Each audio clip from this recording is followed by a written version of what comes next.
মানে এইটাই বলা মানে 3 মেয়ে বলে পরিচয় দিদি মনি বাবু তুমি যদি না আমি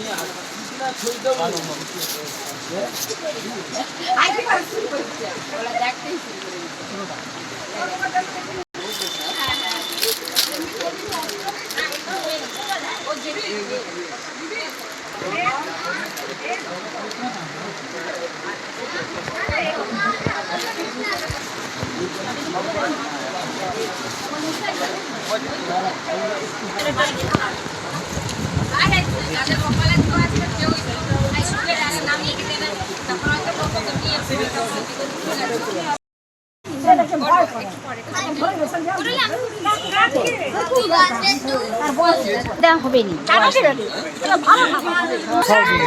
18 বছর না হলে দেওয়া যাবে না 18 বছর না হলে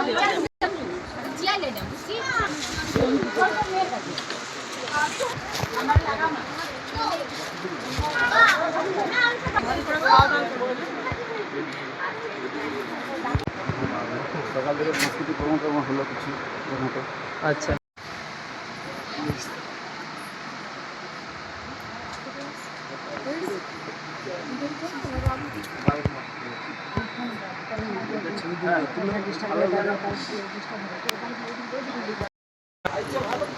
লাইনে খা তুই আগে না এই লাইন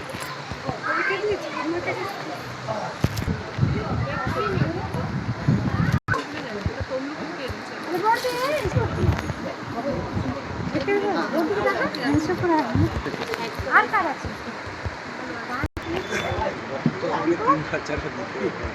বলেছি চারজন আরেকজন আসুন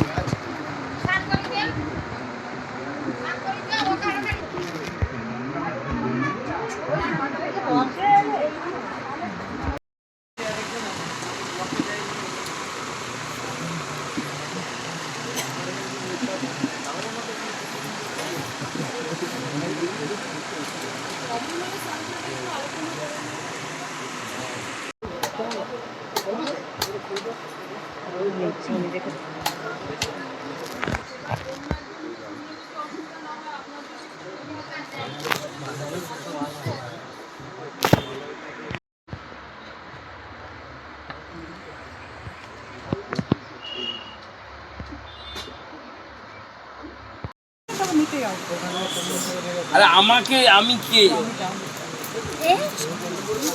আমি তো সব নাকি এই শঙ্কর এই লাইনটা একটু ছিলেন উনি করোনাতে গত হয়েছেন তো আমরা চেষ্টা করছি যে উনি যে সমাজের স্বার্থে যা কাজ করতেন সেটাকে আমরা এগিয়ে নিয়ে যাওয়ার জন্য সেই জন্য আমরা মনে করি যে রক্তদান শিবির রক্তদান মহান উদ্দেশ্যে করা হয়ে থাকে জীবনদান সো এর মাধ্যমে আমরা আমার বাবাকে শ্রদ্ধা জানাচ্ছি এবং কিছুটা সামাজিক কর্ম করতে চাইছি। আমার নাম নীতিশ দাস, আমি ওনার মেজ ছেলে। আমি সার্ভিস করি, চেন্নাইতে থাকি। আজকে বাবার জন্মদিনে আমরা সকাল থেকেই মোটামুটি সাহায্যরব বাবাকে আমাদের প্রথমেই শুরু হয়েছিল সেটা হচ্ছে যে একটা উদ্বোধনী সঙ্গীত। আমার মা আমার বাবাকে পুষ্পতবক মালা এবং উত্তরীয় সব দিয়ে বাবাকে বরণ করা হয়েছে, মাকে বরণ করা হয়েছে। এখানে নৃত্য হয়েছিল, আবৃত্তি হয়েছিল, সঙ্গীত হয়েছিল, এইগুলো মোটামুটি আজকে আমরা করেছিলাম। এটা আজকে 4 বছর হয়েছে, 4তম আর কি 14 বছর। আমার নাম শুভঙ্কর দাস, ওনার সেজপুত্র। হ্যাঁ বলুন। আমি বাবার মানে বড় পুত্র। আমি আগে চাকরি করতাম, এখন বয়স হয়েছে, রিটায়ার করে গেছি। বাবা যেহেতু সমাজসেবী ছিলেন সেই জন্য আমরা চেষ্টা করছি যে একটু ওটাকে চালিয়ে রাখতে পারি। তার জন্য আজকে রক্তদান শিবির, ছোটোখাটো অনুষ্ঠান, যা গীতি না কী বলে আপনার আবৃত্তি না নৃত্য এইসব হয়েছে, কাজকর্ম চলেছে। আর এখন চলছে ছবি আঁকা। হ্যাঁ, ইজমাই চক ময়না যোগদা সৎসঙ্গ সোসাইটি। হ্যাঁ, উনি আর্টসের, অ্যাকচুয়ালি আর্টসের মানে দর্শন শাস্ত্রের আর্টসের শিক্ষক আছেন। ওনার পীযূষ কান্তি দাস। নমস্কার, আমি সঞ্জয় সামন্ত। আমি মেজো মেয়ের বাড়ির নাতি। দাদুর জন্মদিন উপলক্ষে এই যে রক্তদান শিবির, এটা আমাদের এই 4র্থ বর্ষ। প্রত্যেক বছরই আমরা চেষ্টা করি যতটা সম্ভব এখানে অ্যাটেনশন দেওয়ার, আর যতটা সম্ভব আমরা উপস্থিত হই সবাই মিলে। এই অনুষ্ঠানটা দিয়ে আমরা অ্যাকচুয়ালি দাদুকে নিজেদের স্মৃতিতে আনার চেষ্টা করি, স্মরণ করি, আর একটা শ্রদ্ধা জ্ঞাপন করার একটা পদ্ধতি এটা আমাদের। তো এটুকুই আমি বলতে চাই। ধন্যবাদ।